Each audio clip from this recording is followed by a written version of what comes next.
Morning. Interest on drawing.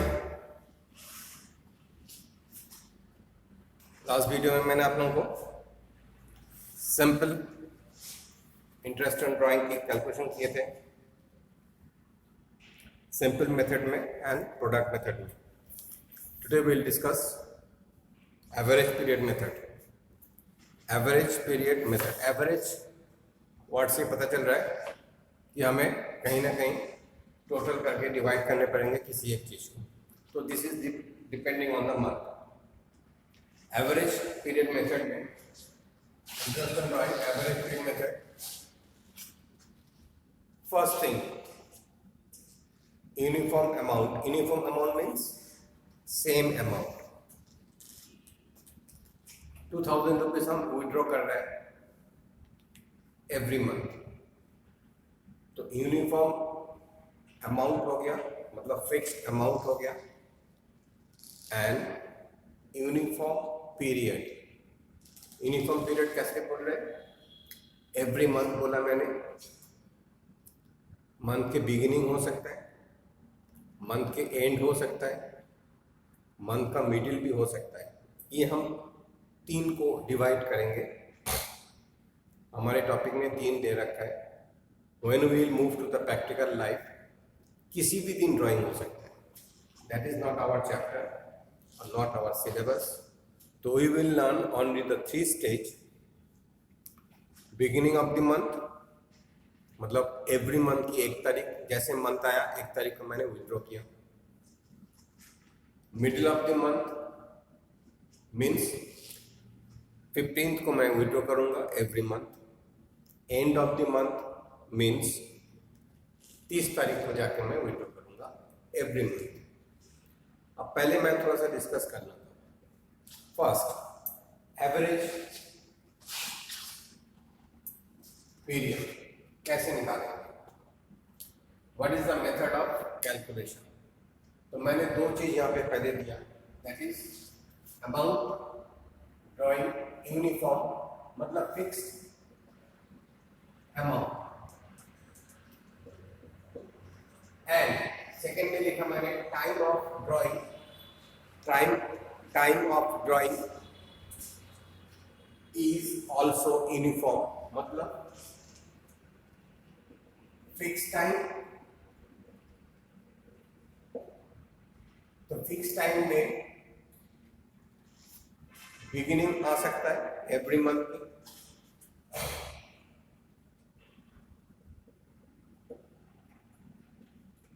Middle आ सकता है every month, and आ सकता है एवरी मंथ। तो this is the part of every month. अभी एवरी मंथ की डिस्कशन करेंगे, नेक्स्ट टॉपिक, नेक्स्ट चीज में डिस्कशन करेंगे। तो this is very careful. Fixed amount every month मैं ड्रॉ कर रहा हूं 1000 rupees from my business. Fixed amount, और 1000 का भी 2000 नहीं होगा, 1500 भी नहीं होगा। And there is another condition कि ये सेम ड्यूरेशन पीरियड में होगा। 1 तारीख को करेंगे एवरी मंथ के 1 को करेंगे, 15 तारीख को करेंगे मतलब मिडिल में, तो एवरी मंथ की मिडिल में करेंगे, एंड में करेंगे 30 तारीख को तो एवरी मंथ की एंड में करेंगे। This 3 conditions you have to learn now. First point, interest on drawing average period method में फॉर्मूला इज टोटल ड्राइंग, जितना हमने ड्रॉ किया। अब टोटल ड्राइंग कैसे निकालेंगे? फर्स्ट क्वेश्चन, सपोज हमने 1000 रुपीज एवरी मंथ की 1 तारीख को ड्रॉ कर रहे हैं, तो हम कितना ड्रॉ करेंगे? 12 इंटू 12 इज इक्वल टू 12,000। मेरा 1 साल की ड्राइंग, क्योंकि 1 साल का ही पीरियड हम कैलकुलेशन करते, तो 1000 रुपीज पर मंथ, चाहे बिगिनिंग हो, चाहे मिडिल हो, चाहे एंड हो, 12 ड्राइंग होगा and that became 12,000 rupees. So the amount of total drawing will be this. whatever the drawing, if it is a 2000, 2000 into 12, 24,000. If it is 3000, 3000 into 12, 36,000. If it is a 1000, whatever it is, it should be multiplied with the 12. Next, into rate of interest divided by 100, you know better. And next, average profit or average period divided by 12. मैं इसको साफ में लिखता हूँ.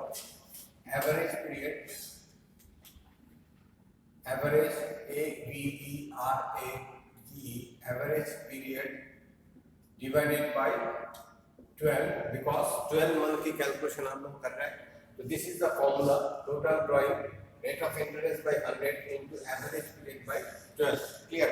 Now this is the main part. How to calculate average period? Come to the point. Average period is equal to month left after first drawing.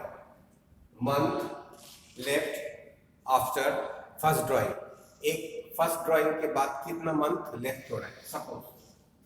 And that is the condition कि beginning, middle or end, whatever it is. Now come to the point. तो पहले formula ले लो. मैं formula में put करके सब कर दूँगा. Month left after the first drawing plus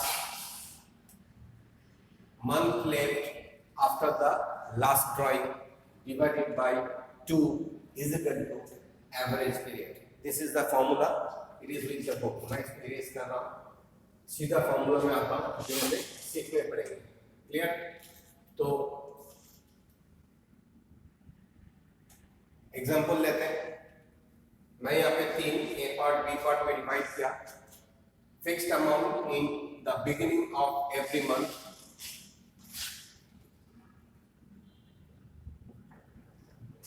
Fixed amount in the beginning of every month. This is my average. ये वाला पार्ट यहाँ पे आएगा 6.5 by 12, 5.5 by 12, 6 by 12. ये कैसे आ रहा है? Now I will teach you. 6.5 by 12 beginning में. Beginning is equal to 6.5 by 12. How it is became? Now formula क्या था? First drawing plus month left last drawing divided by 2. First drawing. अब beginning बोल रहा हूँ. Beginning means 1st April, 1st May, 1st June. Clear? तो 1st April, 1st May, 1st June करके मैं 1st April को जब मैं ड्रॉ कर लिया तो कितने month it is use for total 12 month, क्योंकि मैं 1 तारीख से ड्रॉ कर रहा हूँ. 1 तारीख को मेरे पास पैसे आ गया तो मैं इसको टोटल 12 मंथ की ड्रॉ करूँगा. तो there is a 2 type of formula. मैं दोनों फार्मूला पुट कर रहा हूँ. फर्स्ट इज जैसे बिगिनिंग करोगे तो 12 plus 11 plus 10 plus 9 plus 8 plus 7 plus 6 plus 5 plus 4 plus 3 plus 1. इसको अगर हम जोड़ते इट बिकेम 78 डिवाइडेड बाय 12. आप 78 को 12 से डिवाइड करो. 6 2 is 72. 6.05 7. So it became 6.5 divided by 12. This is the first formula. Second formula. ये क्यों बनाया मैंने? 12 plus 11. फर्स्ट विड्रॉ किया 12 मंथ यूज किया. सेकेंड विड्रॉ करेंगे तो 11 मंथ, जो मैंने लास्ट वीडियो में डिस्कस किया था वही चीज. Remaining month. थर्ड विड्रॉ कर रहा हूँ 10th मंथ में. 10th मंथ में यूज करूंगा क्योंकि अप्रैल में चला गया. जून, जुलाई, अगस्त, सितंबर, अक्टूबर, नवंबर, दिसंबर, जनवरी, फरवरी, मार्च. 10 महीना में उस पैसे यूज करूंगा. नेक्स्ट जो करूंगा फिर 1 कम हो जाएगा. नेक्स्ट जो करूंगा फिर 1 कम हो जाएगा. दैट इज द थिंग कि 12 plus 11 plus 10 plus 9 plus 8 plus 7 plus 6 plus 5 plus 4 plus 3 plus 1. 2 आएगा बीच में plus 1. and this total became 78 divided by 12 क्योंकि मेरे को एवरेज लेना है. This became 6.5 divided by 12 is the formula. First, second method, easy. इसमें time लगेगा. We will not waste our time. We will take care of the time very sincerely. First window, मैंने formula क्या दिया था?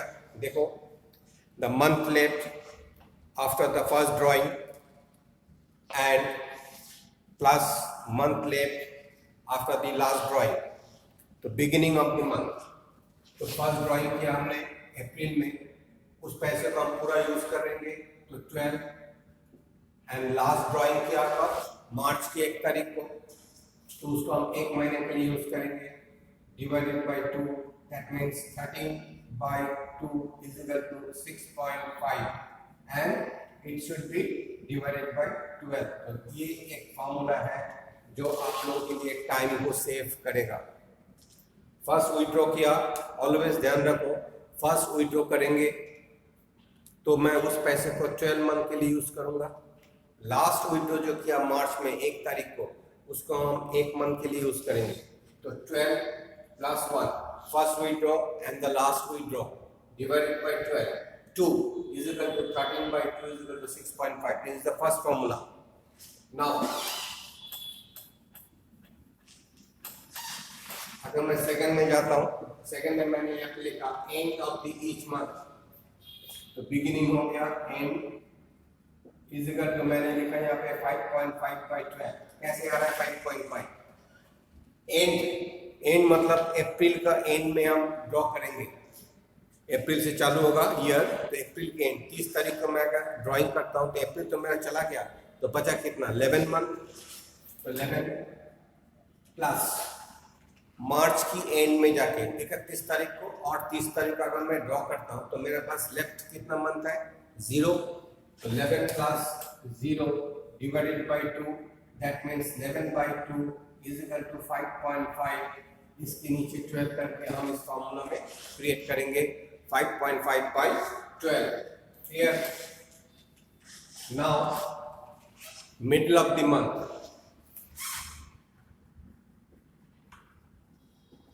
middle of the month मैंने यहाँ पे लिखा 6 by 12. How is became middle of the month. Very ध्यान से करना. अगर मैं अप्रैल की 15 तारीख को विड्रॉ करता हूँ तो how many month left? 11.5. 11.5 plus March को 15 तारीख को मैं विड्रॉ कर रहा हूँ मिडिल में, मार्च की मिडिल में विड्रॉ करेंगे मीन्स 15 को, तो मेरा पास कितने दिन बचा? 0.5 डेज मंथली. तो 0.5 divided by 12, 11.5 plus 0.5 is equal to 12 by 2 is equal to 6. It became this 6 divided by 12. So the formula is 6 upon 12. तो ये खाली ध्यान रखोगे कि how to calculate. अगर calculations पता होगा तो you can do it very easily. Process of calculation याद करना जरूरी नहीं है, but अगर याद करोगे that is clear your mentality or clear your confusion simply. So beginning of every month it is a 6.5, end of every month it is a 5.5 by 12, and middle of every month is equal to 6 by 12. Clear? Now the B part. उसको erase करते हैं A part को. A part is the concern of month. Now come to the point of B part. B part is the quarter. Quarter, quarterly withdraw. Quarterly withdraw. Now quarter के लिए मैंने यहाँ पे calculation दे रखा है.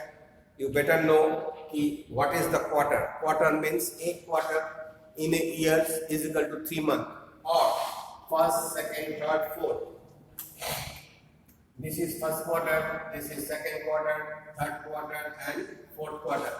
ये क्वार्टर क्यों बनाया गया? Because the quarterly balance sheet में सबमिट होता है कॉर्पोरेट सेक्टर में, and that will be the control of the financial analysis कि हम एवरी 3 मंथ अगर हम प्रोजेक्शन रखते हैं, एनालाइज करते हैं कि मेरा कितना प्रॉफिट हो रहा है, कितना सेल हो रहा है, कितना मेरा खर्चा हो रहा है, कितना मेरा आना चाहिए as per the budget, so that we can check our self till the March, हम अपने टारगेट में अचीव कर सके। That is why the quarter ending.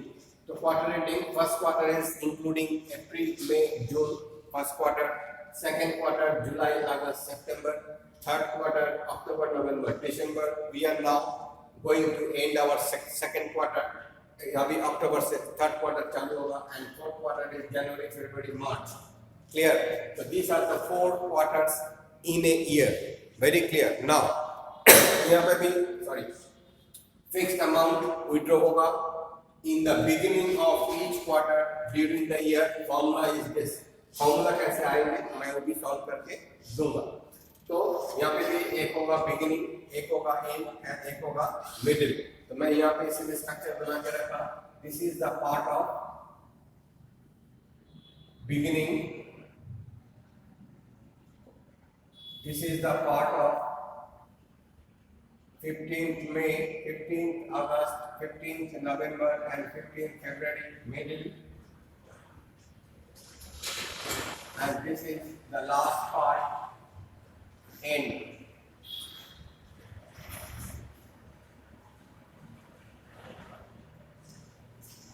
तीन फॉर्मूला। अब वेरी सिंसियरली इसको देखो, सीख जाओगे, बहुत इजी है। First April, 1st July, 1st October and 1st January, 15th May and this is 30th June, 30th September, 30th December and 30th of March. This is the assumption of your mind. इसको सामने रख के सीख करोगे, it will be very clear. Now, beginning of each quarter during the year. तो अगर beginning of each quarter आप यहाँ पे ध्यान रखोगे, हमने मंथ में जब किया था मल्टीप्लाई किया था 12। आप यहाँ पे क्या करेंगे, हमें क्वार्टरली ड्रॉ करना है। अब यहाँ पे तुम्हें क्वेश्चन देगा कि mister A partners withdraw 3000 rupees per quarter, 3000 rupees per quarter. इसका मतलब अप्रैल में, जून में एक क्वार्टर हुआ, 3 महीना में हम 3000 विड्रॉ कर रहे हैं, तो कितने साल में विड्रॉ होगा? तो क्वार्टर जब देगा it should be multiply with 4 क्योंकि there is a 4 quarter in an year. Clear? तो ऑलवेज ये ध्यान रखोगे जब हम मंथली ड्राइंग करेंगे it should be multiply with the 12 because 12 month in a year and when we move to the quarter calculations then it should be multiplied with only 4 because there is a 4 quarters in a year. First, second, अब ये भी बोला है कि beginning of each quarter, beginning of each quarter means हम कितने बार withdraw करेंगे? 4 बार विड्रॉ करेंगे। फर्स्ट बिगिनिंग करेंगे अप्रैल में, सेकंड करेंगे जुलाई में, थर्ड करेंगे अक्टूबर में एंड फोर्थ करेंगे जनवरी में। तो मेरा 4 क्वार्टर हो गया, 3000 रुपीज पर क्वार्टर। तो अप्रैल में विड्रॉ किया 3000, जुलाई में विड्रॉ किया 3000, अक्टूबर में विड्रॉ किया 3000 एंड जनवरी में विड्रॉ किया 3000। तो 4 बार विड्रॉ किया into 3, that means total amount became 3000 into 4 is equal to 12000 into formula rate of interest, rate of interest divided by 100. Now again is average period. अब इस average period को कैसे निकालेंगे? That is the calculation. अब मैं बता रहा हूँ, अप्रैल में मैंने ड्रॉ किया 3000 रुपया, उसको हम कहाँ तक यूज करेंगे? लास्ट क्वार्टर तक यूज करेंगे, मार्च तक। तो इसके लिए हम कैलकुलेशन करेंगे 12 प्लस कब लास्ट मैं विड्रॉ कब कर रहा हूँ? जनवरी को विड्रॉ करूंगा, नॉट मार्च। ध्यान रखना क्योंकि मेरा फोर्थ क्वार्टर स्टार्ट हो रहा है जनवरी, फरवरी, मार्च, जनवरी में स्टार्ट हो रहा है। तो मैं 4 बार जो विड्रॉ कर रहा हूँ बिगिनिंग ऑफ दिस 4 मंथ। अप्रैल में फर्स्ट विड्रॉ, जुलाई में फर्स्ट विड्रॉ, सेकेंड विड्रॉ, अक्टूबर में थर्ड विड्रॉ एंड जनवरी में मेरा लास्ट विड्रॉ। तो लास्ट विड्रॉ जब मैं कर रहा हूँ 3000 रुपया, उसको मैं कितने दिन के लिए यूज करूंगा? 3 महीने के लिए। जनवरी 1 तारीख को विड्रॉ किया, पूरा मंथ यूज करेंगे, फरवरी को भी यूज करेंगे, मार्च को भी यूज करेंगे। तो यहाँ पे 12 plus 3 divided by 2 that means 15 plus by 2 is equal to 7.5 and that became this. Clear? तो अब यहाँ पे क्वार्टर की एक जो कंसेप्ट है आप लोगों को डेवलप करने पड़ेंगे। मैं दोबारा रिपीट कर रहा हूँ। फर्स्ट विड्रॉ मैंने अप्रैल में किया, सेकंड विड्रॉ मैंने जुलाई में किया, beginning of the month quarter. Third withdraw मैं अक्टूबर में कर रहा हूँ, फोर्थ विड्रॉ मैं जनवरी में कर रहा हूँ। तो जनवरी को जो मैं विड्रॉ कर रहा हूँ उसको मैंने 3 मंथ के लिए यूज किया। तो first withdraw is 12 month and last withdraw is 3 month. 12 plus 3 15 by 2 is equal to 7.5 by 12 simply. Now come to the point of middle. मैं बोला 15 मई को मैंने विड्रॉ किया। अब वेरी सिंसियर 15 में विड्रॉ किया मतलब अप्रैल मेरा चला गया एंड 15 दिन मई का भी मेरा चला गया। तो व्हाट इज रिमेनिंग 10.5 मंथ। एक चला गया 11, इसमें से हाफ चला गया तो 0.5, तो 12 minus 0.5 is equal to 10.5 month. तो 10.5 मिडिल में इसके नीचे 10.5 मंथ। अब मैं आके फरवरी में विड्रॉ कर रहा हूँ तो फरवरी 15 तारीख को विड्रॉ करूंगा मतलब 0.5 फरवरी की एंड मार्च को पूरा यूज करूंगा तो 1.5। So 10.5 plus 1.5 divided by 2 is equal to 10, 11, 12. So 12 point divided by 2 is equal to 6. This is proof that middle is 6 by 12. Very simply इस पार्ट को कैलकुलेशन करके करोगे तो तुरंत समझ जाओगे। दोबारा बोल रहा हूँ, अप्रैल मैंने छोड़ दिया, मई का 15 तारीख को ज्वाइन कर रहा हूँ, मतलब ज्वाइन मतलब विड्रॉ कर रहा हूँ तो मेरा 1.5 निकल गया आउट ऑफ 12 तो इट बिकेम 10.5 एंड लास्ट में फरवरी में आके मैं विड्रॉ कर रहा हूँ तो फरवरी का आधा फरवरी चला गया मतलब 0.5 चला गया, बचा 0.5 एंड मार्च की 1 मंथ दैट इज 1.5। तो 10.5 plus 1.5 is equal to 12 by 2 is equal to 6. Clear? Now come to the point of end. इसके बाद ही मैं सम डालूंगा। एंड में क्या होगा? सेम थिंग, मैं 30 जून को विड्रॉ कर रहा हूँ, 30 सितंबर को विड्रॉ कर रहा हूँ, 30 दिसंबर को विड्रॉ कर रहा हूँ एंड 30 मार्च को विड्रॉ कर रहा हूँ। तो 30 जून को जब विड्रॉ कर रहा हूँ तो मेरा ये तीनों मंथ 0 हो गया, ये 0 हो गया। तो मेरे पास बचा कितना? 1 2 3 4 5 6 7 8 9 मंथ। तो इट इज 9 प्लस लास्ट में मार्च में जाके मैं विड्रॉ कर रहा हूँ 30 तारीख को 0 मंथ। तो 9 plus 0 divided by 2 is equal to 4.5 by 12. This is also proved. Clear? So this is the calculation method of average period of interest drawing. दो सेक्शन में डिवाइड कर लेना, one is the month basis and one is other is the quarterly basis. Month basis में जितना भी uniform figure होगा, uniform figure means same figure 1000 every month, 2000 every month. तो whatever the figure we are withdrawn, that multiply with the 12 because we are calculating on month basis, and if it is a quarterly basis, every quarter 4000 means 4 बार withdraw होगा, चाहे beginning में हो, चाहे middle में हो, चाहे एंड में हो। 4 बार विड्रॉ होगा तो 4000 into 4 16000 हम टोटल लेंगे into rate of interest by 100 into average. This is the actual formula, total drawing rate of interest by 100 into average period. Average period हम कैसे कैलकुलेशन करेंगे? That already given to you. Now come to the point of the practical part. Thank you.